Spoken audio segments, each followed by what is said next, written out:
This might be the most important lens released on the Fuji X-mount. And that's because this lens negates most of the advantages of full-frame cameras over the X-mount APS-C cameras. And I think whether you are a new user looking to buy into the system or you currently own Fuji, the one thing that holds people back from either buying in or makes them think about leaving the system is that sensor size. And there are a couple advantages that you get with full-frame cameras over APS-C generally, but this lens negates those almost completely. In full disclosure, Viltrox did send this lens out for evaluation purposes, but this is not a paid or sponsored video, and Viltrox had no say in the making of the video. And the first advantage full-frame cameras generally have over crop sensor cameras is the ability to get a shallow depth of field and get a blurry background. On a full-frame camera, the reason that you were able to get a more shallow depth of field is because a full-frame camera has a wider field of view. It sees wider than a crop sensor camera. That means that you can get closer to your subject and maintain the same framing. With the smaller sensor, you have to get further back. So the closer you get to that subject, the more blurry your background becomes. But most people that are going to be buying a full-frame camera, particularly on a budget, the lenses that they're going to use to get that blurry background are generally have a maximum aperture of f1.8. This lens going to f1.2 is going to get you on your crop sensor Fuji camera. It's going to get you a blurry background that is approximately the equivalent of f1.8 on full frame. And I'll just throw a couple of examples on screen now. Now, the 27mm f1.2 equates to around 40mm f1.8 on full frame.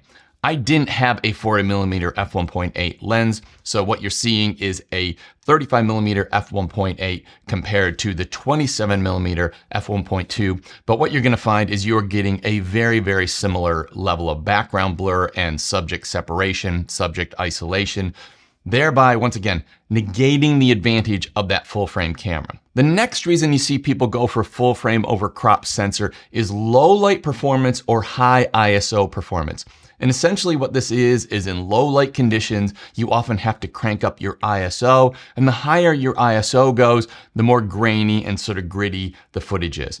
Now, full frame cameras don't always outperform crop sensor cameras in ISO range, but they generally do. And I will say that the Fuji cameras actually perform on par or better than some of the worst performing full frame cameras. So we can't just say it's a one-to-one, you go with a crop sensor camera, you get worse ISO performance. But if you average them out, your average full frame camera is going to perform better at high ISO than your average crop sensor camera. Now, this lens effectively negates that completely, because when we look at the maximum aperture of f1.2, f1.2 allows a certain amount of light in. Unlike the blurry background example that we were giving, f1.2 on a full frame camera lets the same amount of light in as f1.2 on a crop sensor camera. Both of those are getting the same amount of light. So with this situation, because there aren't many f1.2 full frame lenses, or if you were looking at an f1.2 full frame lens, for example, on Canon, you can get a 50mm f1.2, that is a $2,300 lens compared to a $550 lens. So realistically, if you are shooting full frame, there are very few f1.2 lenses, so you're probably going to be shooting at f1.4 or f1.8. This means that you're actually going to be getting more light hitting that APS-C sensor than you would on your full frame sensor. And just as an example, whether you're shooting crop sensor or full frame sensor, if you're shooting at f1.2, you've got 1600 ISO. If you're shooting at f1.4 in that same situation, you're at 2500 ISO, and at f1.8, you're at 4000 ISO. So a huge difference. And in this situation, I think most people that are shooting on a Fuji camera, shooting at f1.2, are going to get better low light performance and less noise in their footage or photos with this f1.2 lens than they're going to get with the most likely full frame camera and full frame lens that they're going to be using. And here are some real world examples of what I'm talking about. I used the Fuji XS10 with the Viltrox 27mm f1.2, and I used the Canon EOS RP full frame camera with the 35mm f1.8. And both of these photos were taken at high ISO with noise reduction turned off. So this is absolutely a worst case scenario, and you wouldn't get this bad results in real world shooting. But this way you can see that the results are very, very similar before we get into the noise reduction. And for this next shot, we've got the same setup on the Fuji side, but on the other side, we're shooting with a Sony a7 IV and the Sony 35mm f1.8. And I've left both of these cameras in their default noise reduction settings, so they are processing in camera. And what you'll see is the results are actually surprisingly close, even though I would give the nod to the Sony. Considering that the Sony is considered one of the best low light cameras that you can buy, the Fuji is very, very close when using that Viltrox lens. So those are the two biggest reasons that I see people leave Fuji or don't buy into Fuji. And both of them are essentially eliminated by this lens that goes to f1.2. Viltrox also make a 75mm f1.2 as well. So we might even see more lenses come out in this series with this maximum of f1.2 aperture. And as long as you can get an f1.2 lens in the focal length that you need, you essentially don't need a full frame camera. So not only is this lens an engineering marvel, it is an incredibly beautifully well-built lens for the money. Right now they're talking about a retail price of around $549 or something like that. I will link in the description down below any discounts or deals I know about, because sometimes I do get some exclusive access to discounts and deals. So any information I have about that will be linked below. At the time I'm making this video, the lens isn't available to the public yet, so I'm one of the first people to have my hands on it. Now, when you look at the lens itself, it is a beautifully well-built lens. It's an all-metal lens. It has a metal lens mount. It really does have a completely premium feel to it.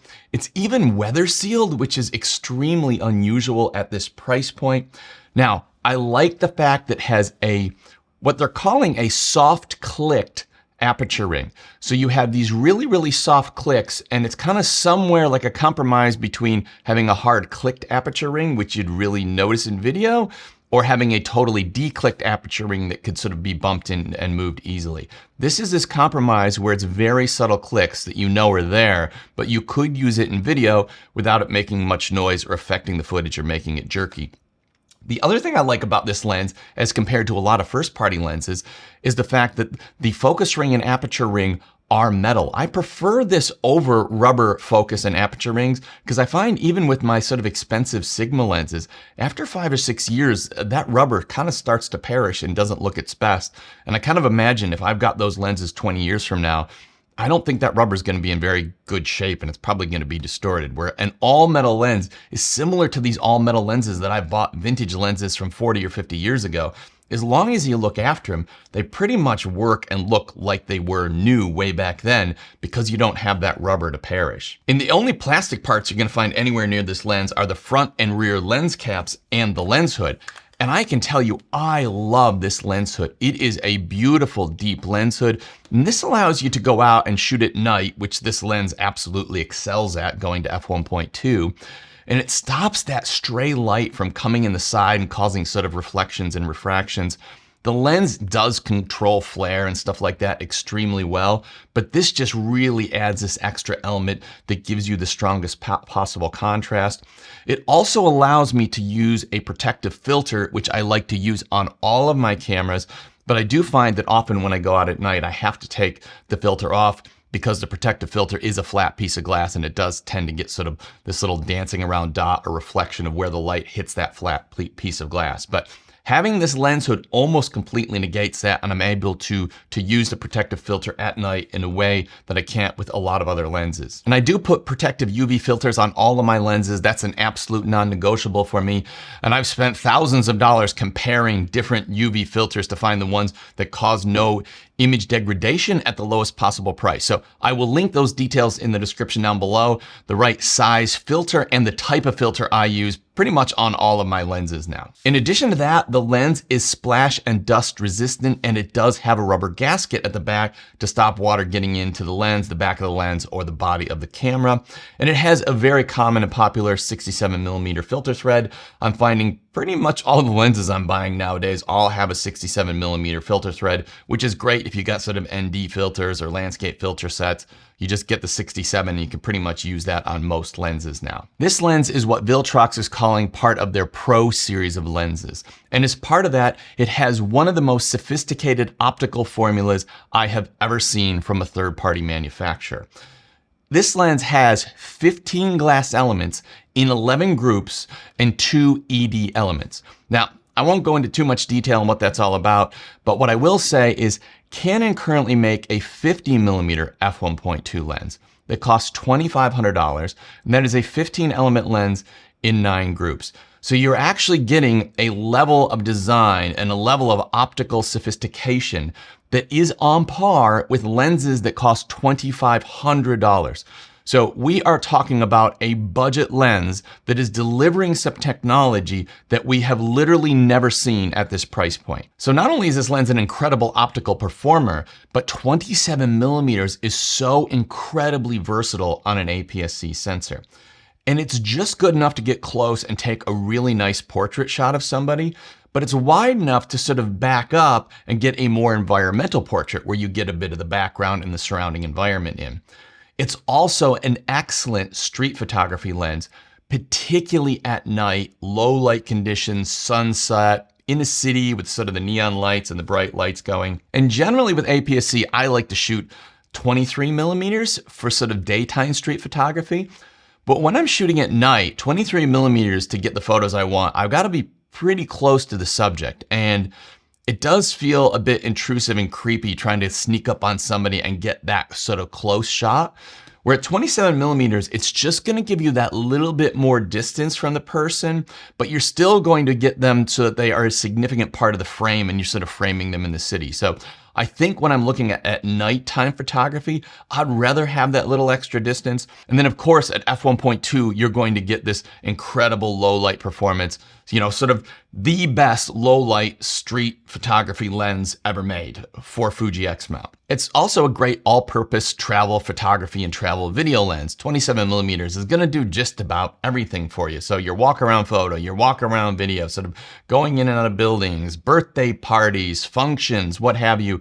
It really is an incredibly versatile focal length. And up to this stage, that 27mm spot has been filled by Fuji's 27mm f2.8. which is actually a really cool street photography lens and travel lens because it's so small, but you don't get any of that low light performance. And because Fuji already has that sort of 27mm lens sort of sitting in that spot, they haven't made anything better. It's also got terribly buzzy autofocus, inconsistent autofocus, and pulsing and hunting. What I found with the Viltrox lenses is the autofocus performance is way better than that. Now, I have to say, because this is a pre-release copy, I do not have the final firmware on it.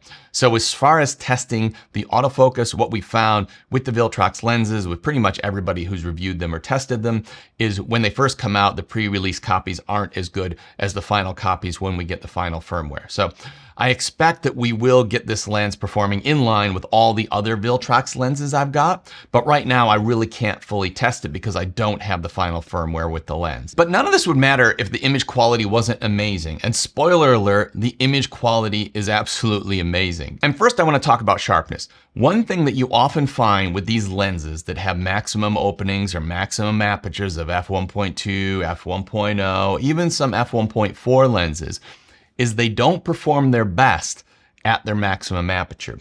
It's as the manufacturers have designed them to perform well at f2 or f1.8, and they kind of left the f1.2 or f1.4 as a bonus mode that you could use if you wanted, but you probably wouldn't use it if you wanted ultimate sharpness. This is the sharpest lens that I've ever seen at f1.2. And to be honest, I don't think there's even a close second. It is mind-blowing to me that they have got the image this sharp. And not only is it sharp in the middle, it's sharp at the very corner as well. And I think in an age where everybody's obsessed with pixel peeping, and we've got Fuji cameras that are now with, say, 42 megapixel sensors, to have a lens that is this clinically sharp is really incredible, particularly at f1.2. So as far as sharpness and detail goes, this is the sharpest lens that I have ever tested, particularly at that f1.2. And the next thing is distortion. I mean, there is almost no distortion to speak of. I mean, the lines are virtually perfectly straight. And I'm feeling no need to correct anything in editing. So I'm just taking the raw files, applying my edit. I'm doing no profile corrections, no distortion correction. I'm just publishing straight like that, and I'm finding them absolutely perfect. Now, the one place you will notice what could be considered an optical flaw or imperfection is vignette. I did expect there to be vignette, and there is reasonably heavy vignette at f1.2. Now, a couple things. You can correct that if you want. So if you're shooting at f1.2, you just need to brighten up those corners. I do not have a profile for Lightroom for it yet, but I expect that there will be one. And when we do, because those corners are both not distorted and perfectly sharp, once we lighten them up, I think the image is going to look absolutely perfect. The other thing to keep in mind is when you are shooting at f1.2, often you're going to be putting something in the center of frame or somewhere at the thirds either side. And having a little vignette, when you're shooting at f1.2, you're getting a blurry background. That vignette kind of just adds to the creative sort of artistic look that's drawing the viewer's eye to the thing that's sharp and in focus. And in photos like that, even when I have lenses that don't have a whole lot of vignette, I almost always add vignette back in creatively. So for me, I haven't even been correcting the vignette because when I'm shooting at f1.2, I probably got something either in the middle or at either of the thirds, and I want to draw the viewer's eye to that, and adding the vignette helps me do that. So I don't think vignette is going to be a problem for anyone, but there is noticeable vignette, particularly if you shoot at f1.2. Now, this lens also has this kind of crazy bonus mode that was completely unexpected to me. One place that lenses that have these huge maximum openings or maximum apertures often fall short is close-up image quality and kind of this pseudo almost macro type shots. I don't know why this is, but to date, pretty much every lens that I've got, that I've tested, that has a large maximum opening is not good at close-up image distance. Maybe it's because all the 15 elements in this lens, maybe it's the ED elements, I don't know what, but close-up image quality on this lens is absolutely incredible. It is so sharp, it is so detailed, and if you're shooting with like a high megapixel camera, like a 42 megapixel camera, you could crop in and get some incredible detail that would be absolutely as good as using a macro lens. In addition to that, because it is an f1.2 lens, the way that you can get this crazy, almost impossible looking shallow depth of field is really, really spectacular. And allows you to take some sort of close-up images with this incredibly blurry background, which essentially look like something that you really never seen before, and something you could only achieve with a lens like this. And for me, something you could only achieve with this lens, because I have no other lenses of the probably 100 other lenses I've got. I've got no other lens that can render images like this close up. And nowadays, most modern lenses are amazing at controlling chromatic aberration. And with this lens, I'm seeing basically none. I can't find any. I think that might be the ED elements. They are designed to help deal with that. But as far as chromatic aberration goes, you're not going to have any with this lens. Now, even more important than sharpness and detail and all these other things, you probably heard me say this a number of times, is the quality of the background blur. Because when you are taking a photo at f1.2 and you're drawing the viewer's eye to a subject, generally a person or an object or something like that, what you're going to find is probably only 15 to 20% of the total photo is actually in focus. Most of the photo is out of focus. So we want that background to be dreamy and creamy and smooth and just become this beautiful backdrop for the thing that's in focus that we've got the viewer's eye drawn to. This is where a lot of these lenses that have this extreme sharpness fall short. They often, whatever it involves, the technology they use to get that sharpness and detail often creates a busy or messy background blur. I don't know how Viltrox has done it, but I think when I look at the sharpness that comes out of this lens, and we look at the quality on the background blur, which is about as good as you're going to get out of any lens, I've never seen a lens that renders an image like this. I don't know how they did it. I don't know what the story is, but of all the lenses I've got, I do not have another lens that renders an image that's as sharp, but then the background blur is as creamy and smooth and dreamy as it is with this lens. And so ultimately, I don't say this lightly, but I think right now I consider this the best X mount lens ever made and my favorite all-time lens on the Fuji X mount. Now, if you are interested in a wide-angle storytelling lens, something that just gets everything in and really sets the scene of the person or the object and how it relates to the environment around it, I've just thrown a video on screen now. This is Viltrox 27mm f1.2, and prior to the release of this lens, that was my favorite lens of all time. And if I'm looking to tell an epic story, I think that's still my lens choice.